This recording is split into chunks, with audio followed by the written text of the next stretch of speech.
station covering all of the DMV. This is DC News Now. Well, good afternoon, and thanks for joining us for DC News Now at 4. Here's a look at today's top stories all across the DMV. Leaders in the district have approved a new plan aimed at bringing down record high crime rates, but that doesn't stop them from pointing the finger at who's to blame. We're breaking down the crime bill and what's being said about it. Plus, changes are coming to DC's 911 center months after reports of poor response times and missed calls. Our Leonard and Fleming will explain why the agency is making adjustments. And make no bones about it, this prehistoric discovery in Prince George's County. Our Dave Laval did some digging to find out how this unearthing is breaking records. And thanks for joining us on this Wednesday for DC News Now at 4. I'm Mark Hall. And I'm Annalisa Gale. We'll get to those top stories in just a few minutes, but first we want to take a look outside on this Wednesday. Beautiful look at Roslyn, a little warmer than yesterday. A little warmer, and the humidity is starting to climb a bit. Let's head over now to meteorologist Scott Sumner, who's in for Damon Matson this evening and actually this afternoon for a first look at the forecast. Hey, Scott. Hello, Mark. Hello, Annalisa. And hello to you out there. You know, today, as I said yesterday at this time, we were going to be seeing that heat and humidity build. And sure enough, that has come to fruition. Now, along with it, we've had some semi-poor air quality, especially for those with respiratory issues. And so this air quality watch here and alert will go through till about the midnight hour. We'll redo it again tomorrow during the course of the afternoon. But we'll also have some storms moving into the area as well. As far as the air quality alert here, again, moderate tomorrow as well. So that's something to take into account if you have to stay outside for any length of time. Notice too, the heat index, it's running pretty hot here as we're getting up to that near triple-digit mark Thursday, Friday, through the weekend and into the beginning of next week. So the heat is not going to be letting up much at all as we go throughout the next several afternoons. As far as temperatures are concerned, the actual thermometer reading out there, 7 p.m. tonight, your hour-by-hour forecast in the district, 90 degrees, dropping down to 86 around 9 p.m. and then 82 by 11 p.m. And like I said, beyond tomorrow, going into Friday and Saturday, yeah, some isolated storms on Friday, a 30% chance of that. Some scattered afternoon storms on Saturday, a 40% chance of that. So yeah, we're getting back to the typical summer-like weather you would expect for the end of July. And tomorrow will be the hottest of the next 3 days, getting up into the middle 90s. That is a look at the next 3 days. I'll have a look at your next 7 days coming up in just a few.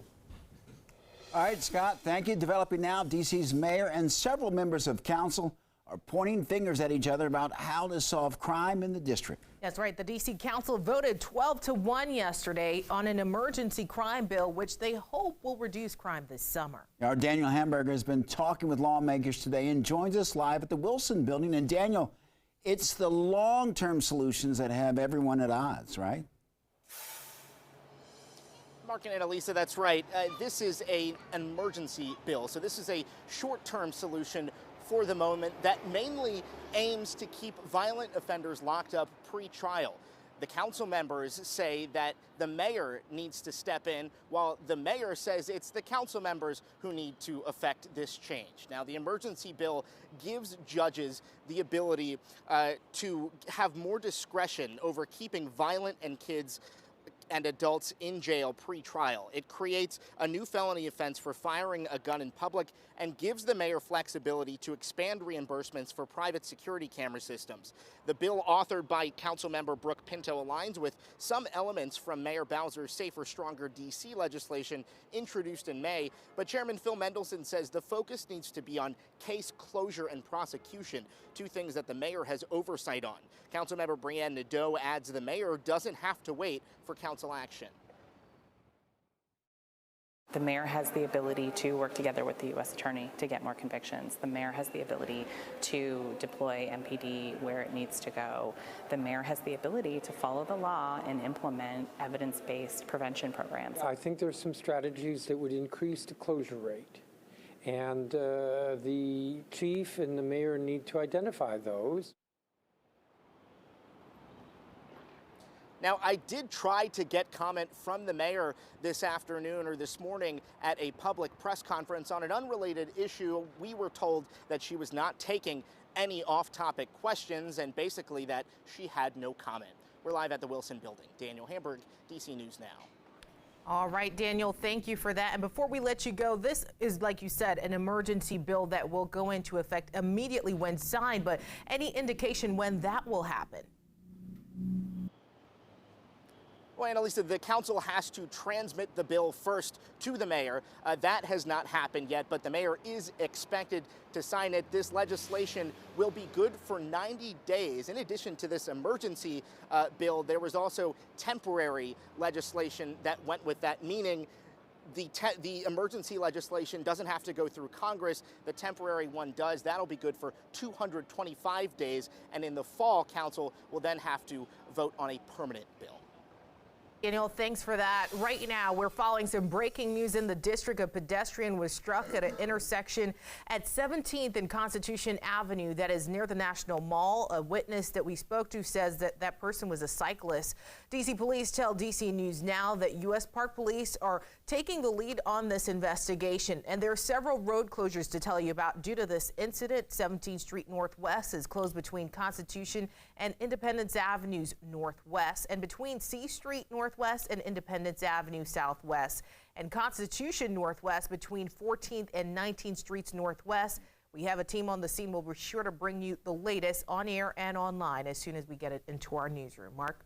Well, Annalisa, now to a story that we've been following. Dropped or held 911 calls becoming all too common in the nation's capital. Now City Council is seeking more accountability and transparency.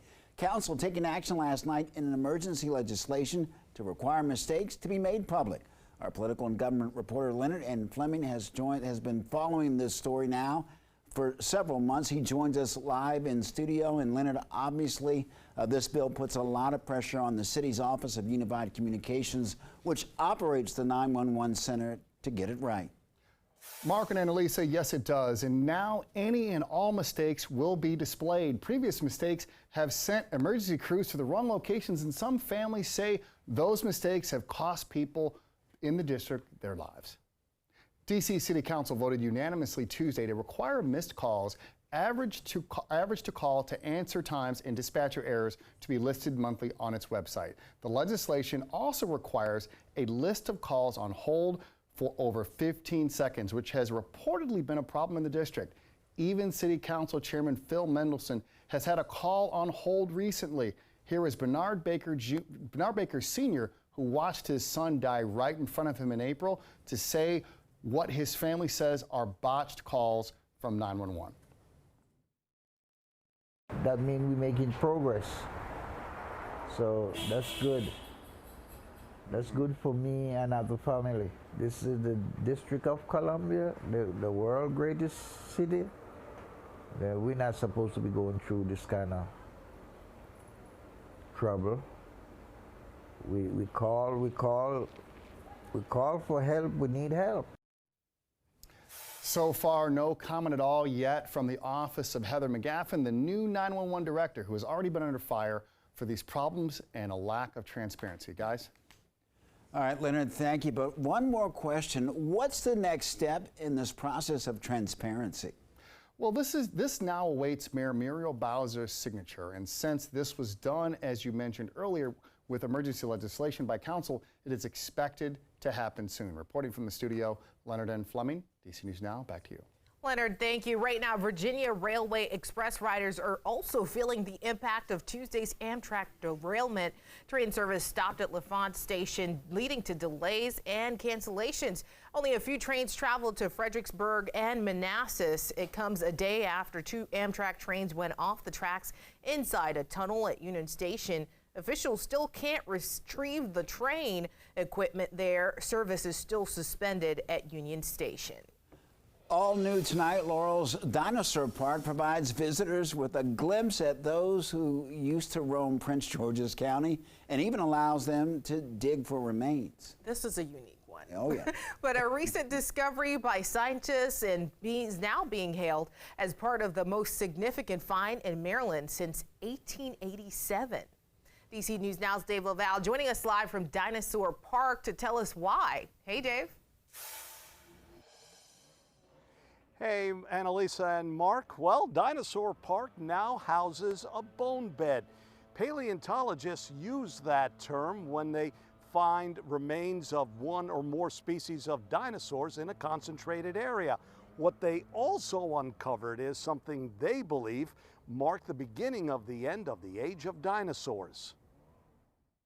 This is absolutely a big deal. JP Hodnett beams with pride as the paleontologist shows off his team's latest discovery. And then this long bone is the shin bone to our giant meat-eating dinosaur. The find last April is the latest for the team at Dinosaur Park, which is on land owned by the Maryland National Capital Park and Planning Commission. This ironstone right here and this white mass here is actually the vertebra to that dinosaur. The team found this one back in 2022, 8 years after the discovery of the first bone.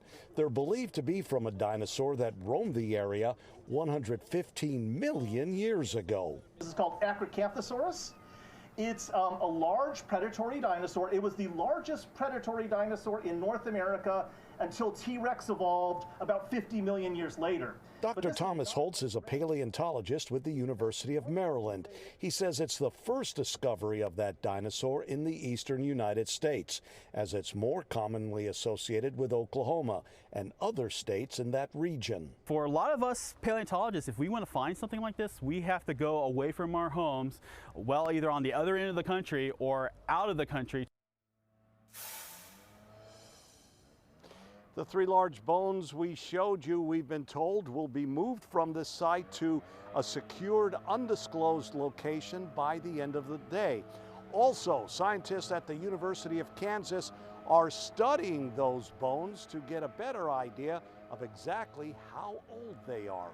We're live at Dinosaur Park. Dave Laval, DC News Now.